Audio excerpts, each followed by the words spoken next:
uPaul Freire uphinde futhi wenza i-concept yakhe yesibili njengoba sishilo sathi outbreak, i-problem posing pedagogue. He wanted to know for his radical education ideas, such as his critical pedagogic concepts. He believed that educational movement guided by passion and principles to help learners to develop critical thinkers, able to evaluate the matter and able to solve problems and making decisions by connecting to their real experience. He believed that teaching and learning should occur simultaneously because it ensures engagement on the teacher and the learner within the classroom environment. The problem posing pedagogue uthi uPaul Freire ubelieve ukuthi othisha kumele bebe nothando, bebe nepassion yokufundisa. Lokho kwenzani na ukuthi masinothando thina siwazi ukuthi uhamba nani futhi nama principles izinto kumele sizisebenzise ukuze izingane zidevelop ziba ama critical thinkers, zikwazi ukuthi izingane zi-evaluate i-problem ezihlangabezana nazo, zithi zi-evaluate ziphinde zikwazi futhi ukuthi ziyisolve leyo problems leyo, bese iphinda futhi zikwazi ukuthi zithathe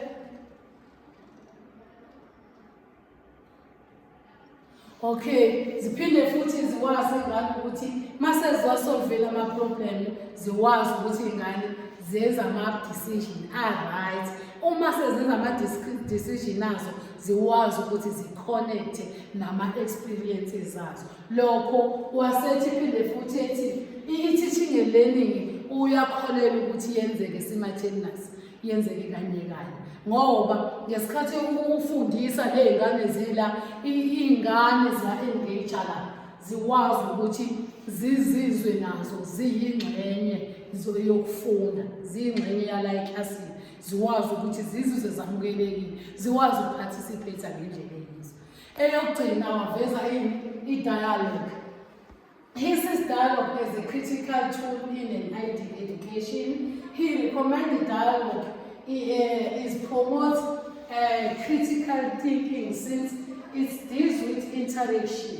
Actually, it focuses on the teaching and learning, whereby during the process we discuss the lesson topic, asking and answering questions that are based on the lesson. We sharing knowledge together.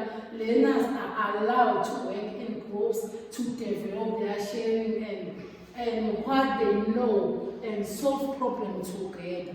Lana kahle kahle kwi-dialogue, niyazi nani i-dialogue inxoxo.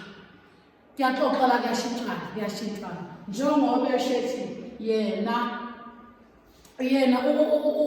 i-dialogue uyayirecommenda as a tool ukuthi iyona eyenza ukuthi i-education process, i-teaching and learning ihambe ngendlela, ngoba lapha phakathi ukuxoxa udevelop ukuthi i-critical thinkers, okusho ukuthini na laphana kwi-teaching and learning. Thina lapha sisuke siqhamuka nama-topic othisha sidiscusse, siyaxoxa ney'ngane lapho lapuzwa khona imibuzo, iy'ngane ziyaphendula.